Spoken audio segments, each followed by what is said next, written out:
Hey DJT, Miss Brooke here, and I am here to talk about one of my absolute favorite theater elements, puppetry. Oh yeah, I love puppetry. Puppets are so much fun, particularly if you are at home or spending a lot of time just kind of hanging out and don't know what else to do. Puppets can be made out of pretty much anything, and they are so much fun. So, what we're going to do today, I'm just going to go over a quick overview of what is puppetry and how we make puppetry work, and then I'm going to break down some other videos that will show you the specifics of how do we get sock puppets to do certain things, how do we get hand puppets to do certain things. So, to start with, what is puppetry? Puppetry is any time that you take something that isn't alive or doesn't move on its own, hey, Mr. Bear, and you make it act on its own. You give it some kind of life. Also, what is known as animation, right? You move something that isn't capable of moving on its own, and you maybe give it a voice, maybe you don't. But whatever you do with puppetry, you can become the thing that gives life to something else, which I think is super awesome. So, anytime that you and your Mr. Bear friend have been having tea, thank you very much, I'm having such a great day. That is puppetry, right? So simple. Anytime that you've been playing with your favorite pirate dolls and being all like, swashbuckle, I'm a pirate, right? That's puppetry.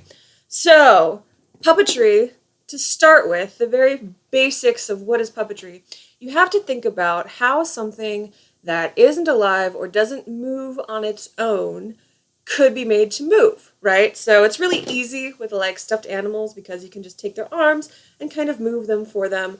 It's a little bit more difficult with, fixed figurines that you kind of have to get to move on their own a little bit more because their arms don't naturally move. Barbies move a little bit, other dolls not so much.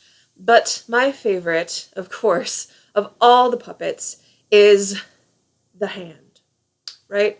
The hand is actually a really interesting puppet because you can basically make your hand do pretty much anything that a human face would do.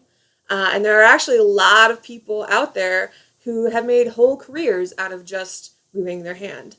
The main thing is whatever you are choosing to use, whether it is your hand or a doll or an actual sock puppet, just think about how that thing might move to make it more interesting. Because a sock by itself, even if it has little beads for eyes and little tassels on its head, just by itself, not so interesting. But what is interesting is when you give it some animation, when you give it some life by making it move in a slightly more interesting way. So, first exercise, take your hand, right? Don't even have to make it talk. It can just be moving. And try to think about how your hand could move like something else. Maybe it moves something like a snake, right? Or maybe it's just like a little puppy dog. So say hi. Hi. Oh, lots of kisses. Oh, thank you very much. Right? Just take your hand and try to make it act like it's something else, something other than a hand. Right? Whatever your imagination can think of. Whether it's a bird, right? A couple of hands together can make a really fun bird. Or a spider crawling around. Just take your hands and try to think of what else could they be and make them be that thing for just a little bit.